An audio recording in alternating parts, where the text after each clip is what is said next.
Assalamualaikum warahmatullahi wabarakatuh. Kami dari kelompok 3, perkenalkan saya Farhan Nahdilila. Saya Fatayani Mediana. Saya Raja. Saya Sani Indriani. Saya Tazmira Belajar. Saya Fadlatul Ramadhani. Saya Misyadina Abdullah. Saya Sasana. Saya di sini akan menjelaskan tentang cara mengecek cadangan gas.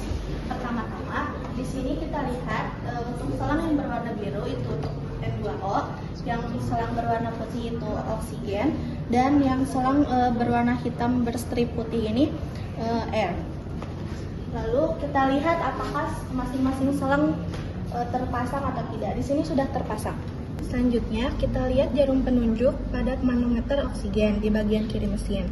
Apabila tekanan oksigen masih tinggi, artinya oksigen masih terisi dan tidak perlu diganti. Kita cek apakah terisi. Baik, ada. Lalu kita cek N2O. Untuk caranya masih sama. Kita lihat jarum penunjuk. Apabila tekanan pada N2O masih tinggi, artinya masih terisi dan tidak perlu diganti.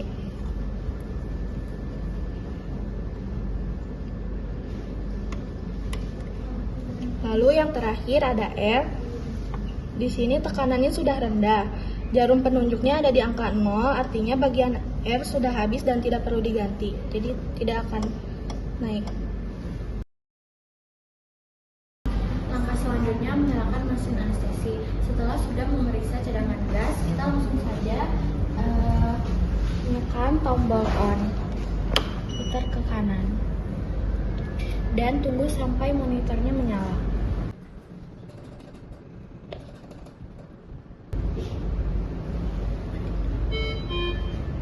Kita bisa lihat di monitor seperti ventilator, sensor sudah bisa digunakan. Setelah itu periksa soda lainnya sudah terpasang dan selang sirkuitnya. Selanjutnya untuk mengecek kebocoran pada mesin anestesi. Siapkan sirkuit pernapasan, pastikan sirkuit pernapasan selang, kantung reservoir, kanister soda lime terpasang dengan benar.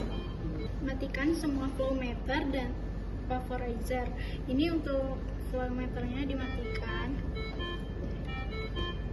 Dan ini dimatikan juga ke 0. Selanjutnya putar atau geser katup APL ke posisi tertutup penuh. Ini penting untuk membangun tekanan di dalam sirkuit. Setelah tekanan mencapai 20 sampai 30 cm H2O, lepaskan tombol oksigen flash dan amati jarum pada manometer selama beberapa detik. Tentukan adanya kebocoran jika jarum manometer tidak turun atau turun sangat sedikit atau kurang dari 1 cm H2O per detik. Berarti tidak ada kebocoran yang signifikan pada sirkuit pernapasan dan sistem bertekanan rendah. Jika jarum manometer mulai turun secara signifikan atau terus-menerus turun, ini menunjukkan adanya kebocoran. Selanjutnya, gunakan ibu jari atau telapak tangan untuk menutup rapat ujung sirkuit yang seharusnya terhubung ke pasien. Selanjutnya, isi kantung reservoir dengan cara tekan tombol oksigen flash secara perlahan untuk mengisi kantung reservoir hingga tekanan pada manometer menunjukkan sekitar 20-30 cm H2O, atau tombol oksigen flash terlalu lama atau terlalu keras karena tekanan tinggi dapat merusak komponen mesin anestesi yang sensitif. Selanjutnya mengganti soda lime. Nah, sebelumnya soda lime itu berfungsi untuk menyaring CO2 atau karbon dioksida dari pasien selama prosedur operasi. Nah, sebelumnya kanister ini ada isinya, yaitu namanya soda lime. Dan soda lime ini normalnya berwarna pink atau merah muda. Jika soda lime ini sudah berwarna menjadi warna putih atau ada endapan air di kanister, maka harus diganti.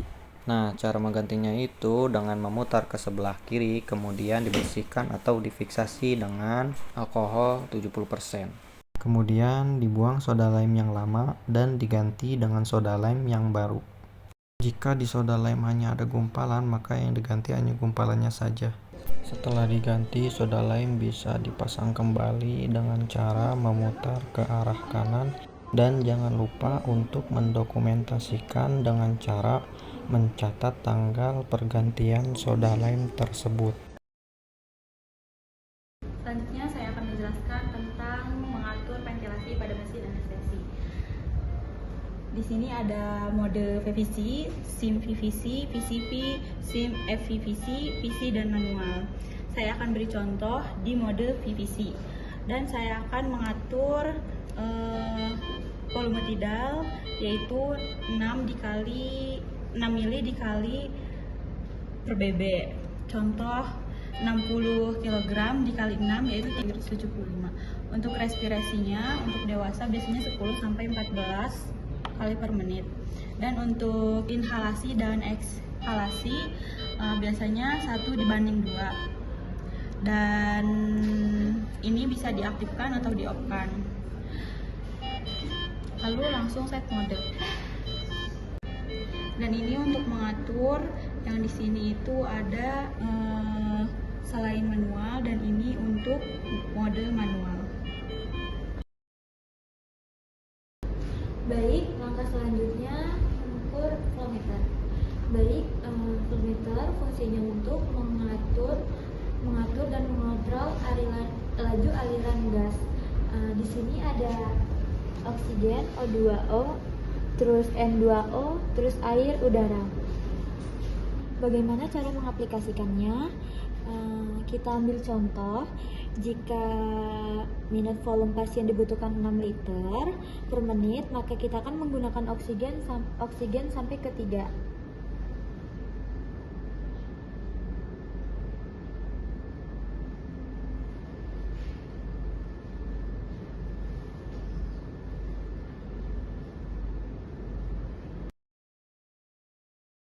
Baik, selanjutnya di mesin anestesi ini terdapat 2 vaporizer yang berisi 2 volatil, yaitu sevofluren dan juga isofluren. Nah, di mesin anestesi yang sudah modern sudah dilengkapi dengan safety, yaitu sistem interlock, di mana sistem interlock ini berfungsi agar menghindari pemberian lebih dari 1 agen anestesi pada anestesi inhalasi. Nah, tempat mengisi volatil juga bisa dilihat.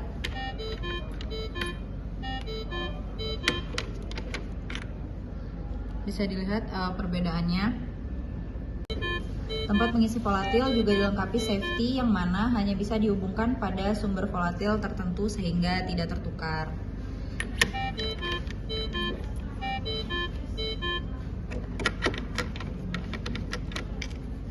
Untuk mengecek isi dari volatilnya bisa dilihat di sini ada indikator.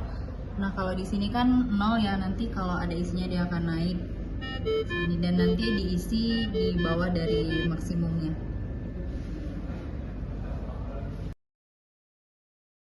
Jadi selanjutnya kita akan melihat caranya mematikan mesin anestesi. Jadi sebelum kita matikan mesinnya, kita harus pastikan dulu flow meternya dan juga vaporizernya sudah mati. Angkanya di sini, dan ini sudah ke bawah semua. Sudah mati. Nah, sudah gitu kita juga rapihkan ini selang statiknya dicabut semuanya dan dimasukkan ke dalam sini. Lalu setelah kita rapihkan semuanya yang ada di sini, baru kita matikan mesinnya di sini. Matikan ke sebelah kiri. Lalu kalian lepaskan selang sirkuitnya dan juga dirapihkan, dan lalu masukkan ke dalam ini. Tujuan belajar mesin anestesi untuk memahami cara kerja, cara penggunaan, dan cara pemeliharaan. Dan tujuan utamanya adalah menjamin keselamatan pasien, mengoptimalkan prosedur anestesi, mendeteksi dan mengatasi adanya masalah teknis, meningkatkan efisiensi dan profesionalisme, mendukung pembelajaran dan penelitian.